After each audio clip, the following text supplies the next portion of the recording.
મોતીબાગ ખાતે આશરે 3.5 કરોડના ખર્ચે પીવાના પાણીની ટાંકી અને પાણી સંગ્રહનો સ્તંભનું ખાતમુહૂર્ત કરવામાં આવ્યું.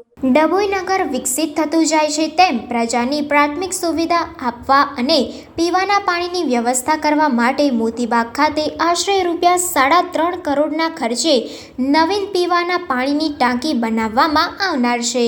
તેનું ડભોઈ વિધાનસભા મત વિસ્તારના લોકલાડીલા વિકાસ પુરુષ ધારાસભ્ય શૈલેષભાઈ મહેતાના વરદ હસ્તે બ્રાહ્મણ દ્વારા વૈદિક મંત્રોચ્ચાર સાથે ખાતમુહૂર્ત કર્યા બાદ ધારાસભ્ય શૈલેષભાઈ મહેતાએ જણાવ્યું હતું કે ડભોઈ વિકસિત થઈ રહ્યું છે ત્યારે તેની પ્રાથમિક સુવિધા પાણીની જરૂરિયાત હોય, જેને ધ્યાનમાં લઈને 10 લાખ લીટર પાણી સંગ્રહ રહે અને એ જ માત્રામાં 10 લાખ લીટર સંપ બનાવવામાં આવશે અને 1000 મીટર લાઇન વડોદરી ભાગોળથી નાંદોદી ભાગોળ સુધી બનાવવામાં આવશે અને આગામી સમયમાં નગરમાં જે વર્ષોથી ગટરની સમસ્યા છે તે દૂર કરવા હાલ એસ્ટિમેટ અને ડિઝાઇન તૈયાર કરવામાં આવી રહી છે. આ પ્રસંગે શહેર ભાજપ પ્રમુખ ડોક્ટર સંદીપ શાહ, પદાધિકારીઓ, અધિકારીઓ, ચીફ ઓફિસર જયકિશન તડવી, નગરપાલિકા પ્રમુખ તેમજ માજી નગરપાલિકા પ્રમુખ મુકેશભાઈ શાહ ઉર્ફે દાલ, નગરપાલિકા સદસ્યો તેમજ ભાજપના અગ્રણી આગેવાનો ઉપસ્થિત રહ્યા હતા. Reporter Sarfaraz Pathan, secular Gujarat news, Dabhoi.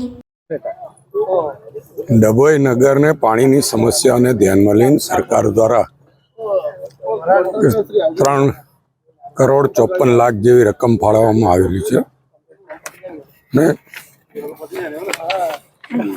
આ રકમમાં 10 લાખ લીટરની કેપેસિટીનો સંપ અને 10 લાખ કેપેસિટીની પાણીની ટાંકી અને સાથે 1000 મીટર લંબાઈની પાણીની લાઈન આ કામગીરીનું આજે ભૂમિપૂજન કરવામાં આવ્યું છે.